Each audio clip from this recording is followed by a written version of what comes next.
Hola, buenos días a todos.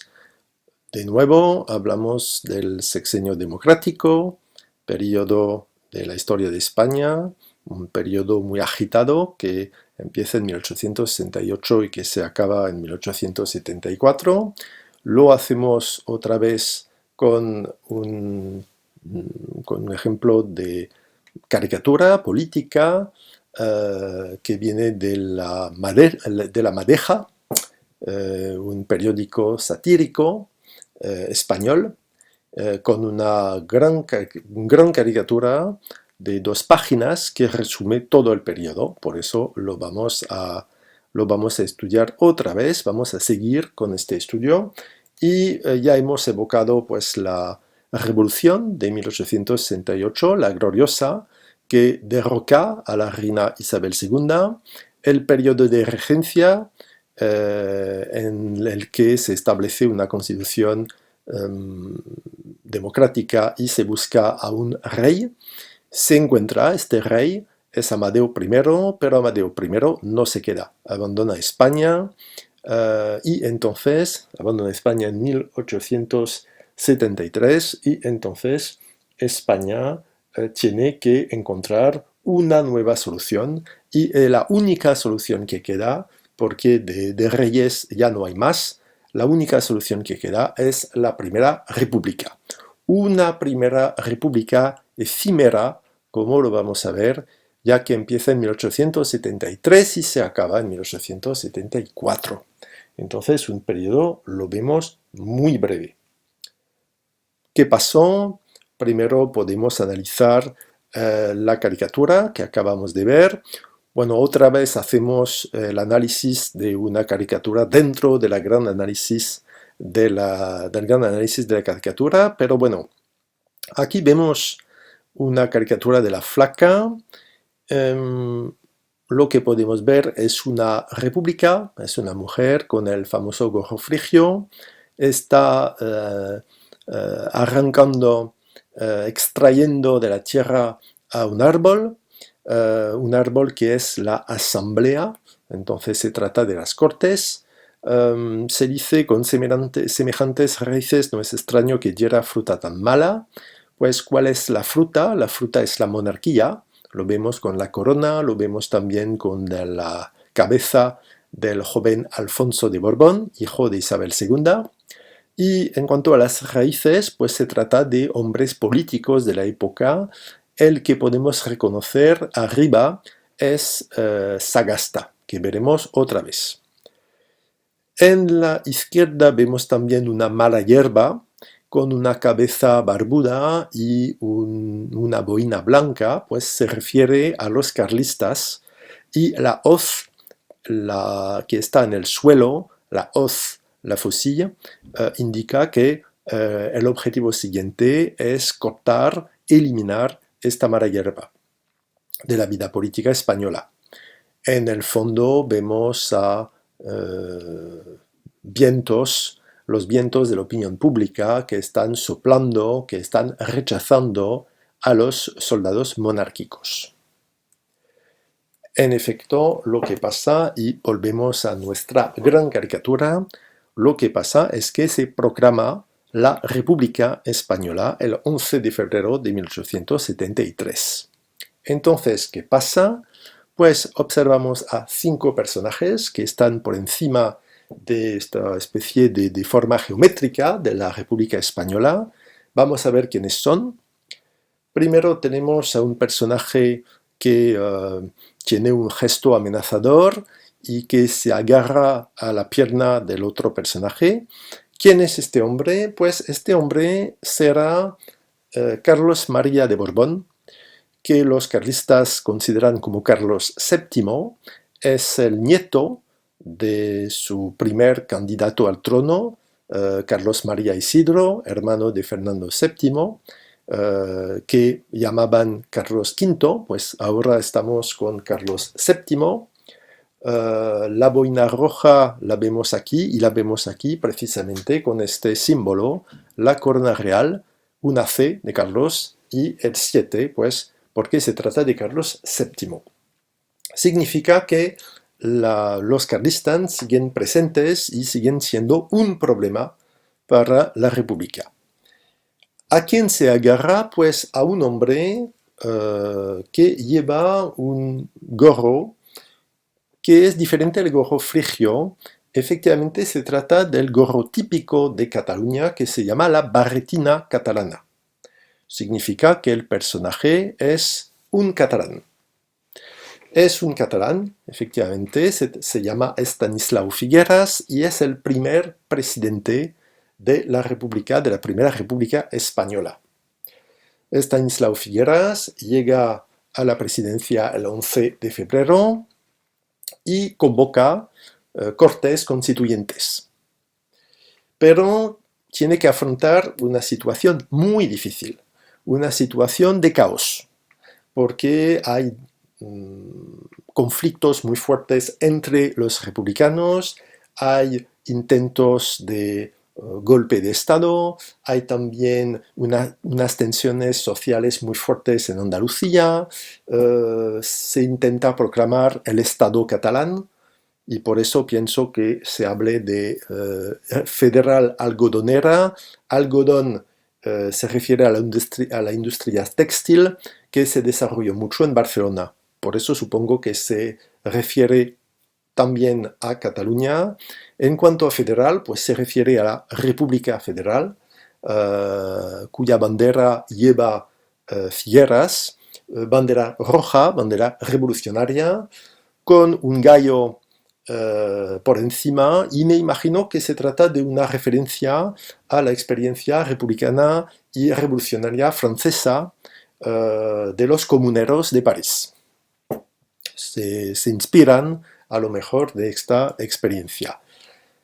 Pues es un periodo muy difícil. Estanislau Figueras convoca las Cortes, encuentra muchos problemas y frente a todos estos problemas no se siente capaz de resolver estos problemas, de afrontar la situación, y por eso prefiere devolver el poder a las Cortes. La fecha que hemos visto en la caricatura, el 23 de abril, no es el momento de su llegada al poder, sino el momento de uno de los golpes de Estado. Así que un periodo muy tenso, un periodo muy conflictivo que empieza. Las Cortes Constituyentes, una vez elegidas, pues Figueras devuelve el poder a estas Cortes, y estas Cortes tienen que decidir qué república se tiene que establecer en España. Porque, en efecto, hay dos posibilidades, principalmente. Primera posibilidad, una república unitaria, es decir, que solo hay un país con una capital, Madrid, siguiendo un poco el modelo francés. Hay también otra posibilidad, la República Federal, es lo que quieren los catalanes, por eso el personaje de la derecha es un catalán, lleva el vestido típico tradicional de los catalanes, y estos dos personajes, su adversario tiene el vestido de un burgués, porque la República Unitaria es el modelo que quieren los más moderados de los republicanos. Entonces existe un debate para saber qué tipo de república ha de establecerse en el país. Bueno, me parece que las Cortes, la composición de las Cortes responden a esta pregunta. La inmensa mayoría, pues por la abstención que fue enorme, la inmensa mayoría de estos diputados son republicanos federales. Y por eso no es una sorpresa encontrar como nuevo presidente a un republicano federal bien conocido, otro catalán, que se llama Francisco Pi i Margall, que llega a la presidencia el 11 de junio de 1873, y tenemos este título en forma de juego de palabra, pirotécnica. Pi es el apellido del presidente, pirotécnica pues significa que es una presidencia que fue muy explosiva.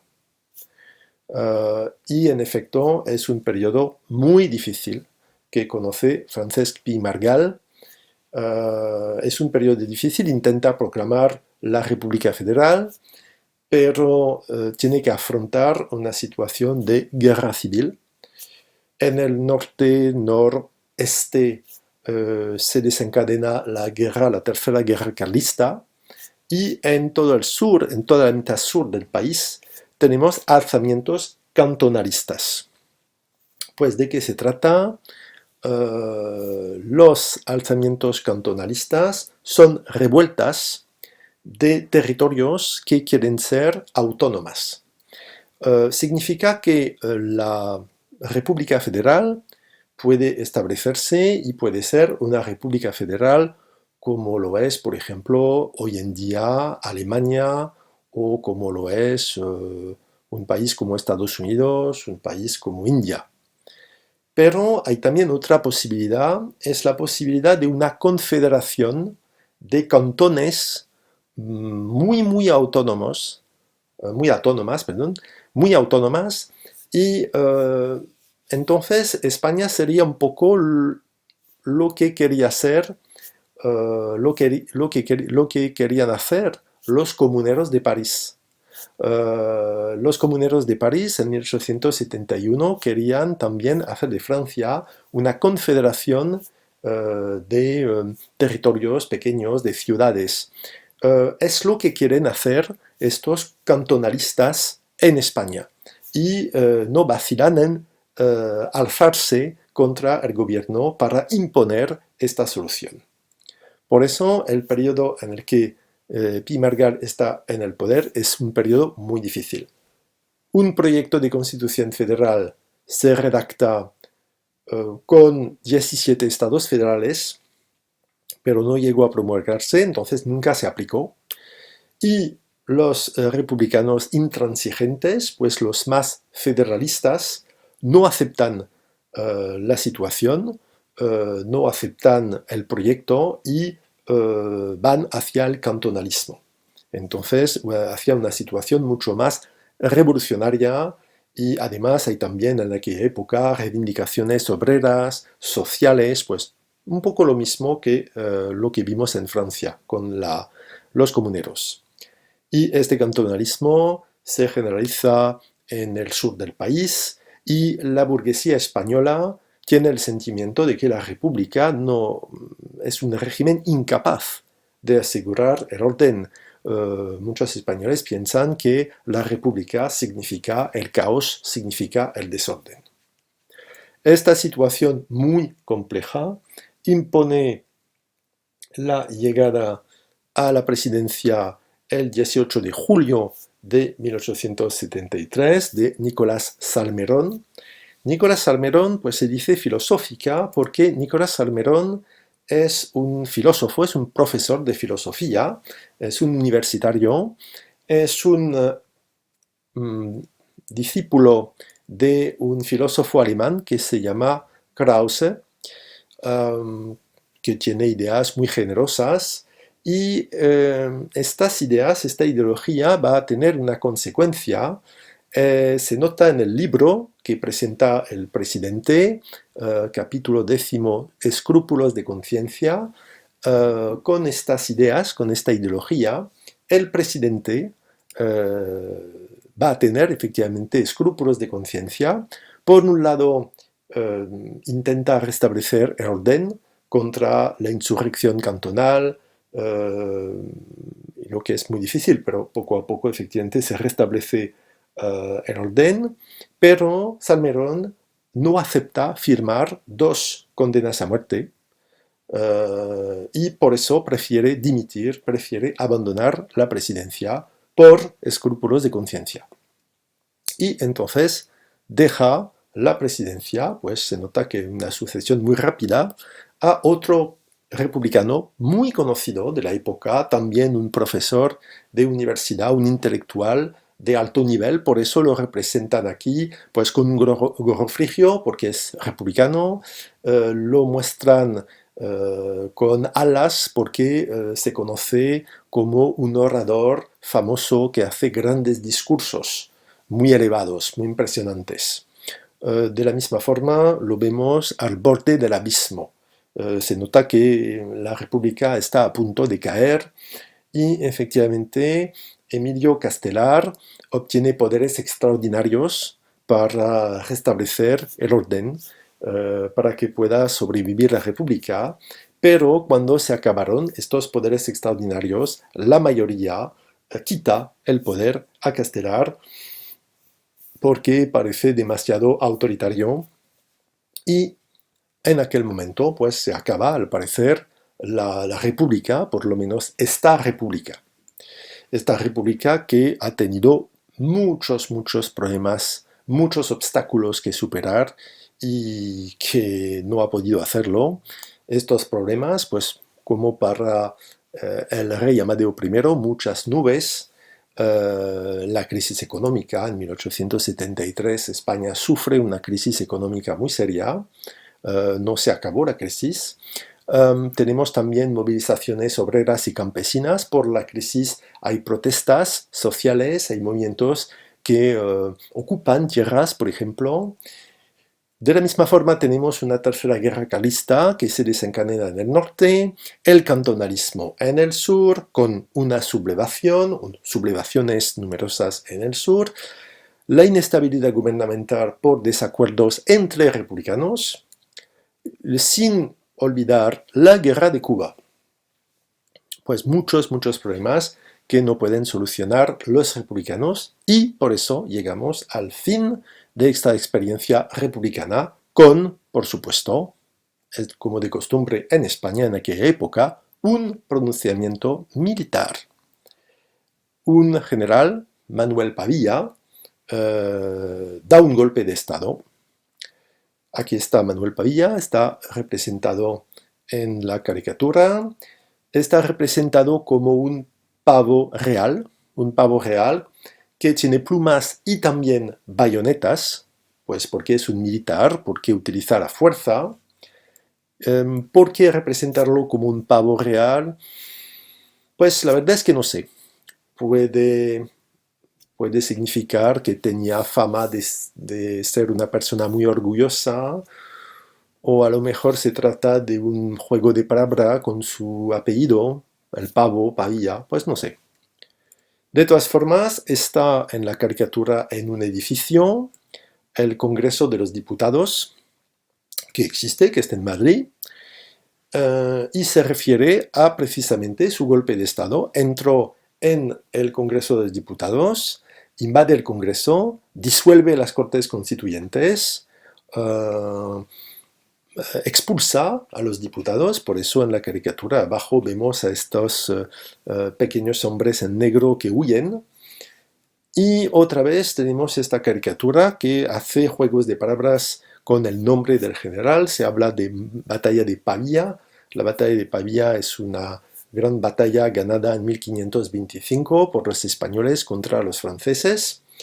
Otra vez tenemos una referencia al pavo real con una pluma en su sombrero.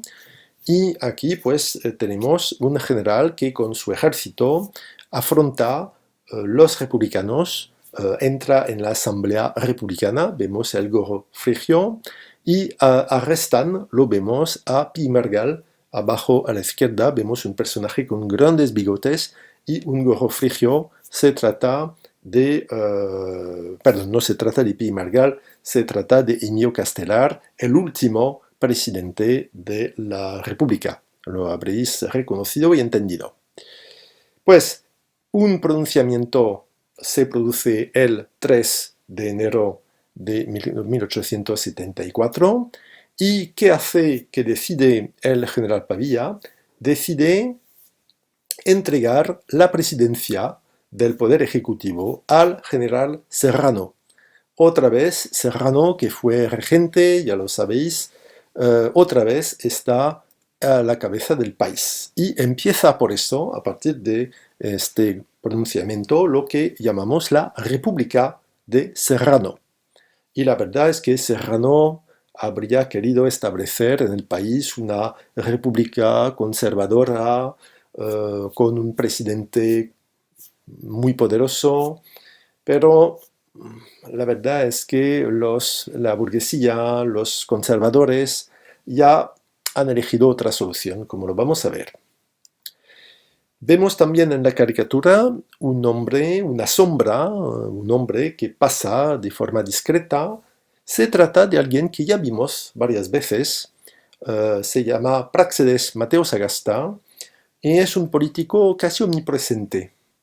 Y por eso lo presentan como una sombra que pasa del periodo anterior al periodo que sigue, un periodo que parece omnipresente a pesar de los cambios políticos, y en efecto fue progresista y pertenecía a la oposición en la época de Isabel II, y como tal fue condenado a muerte y tuvo que exiliarse a Francia. Después se volvió ministro en el gobierno provisional de Serrano y fue presidente del Consejo de Ministros en la época de Amadeo I. Fue diputado a Cortes durante la República.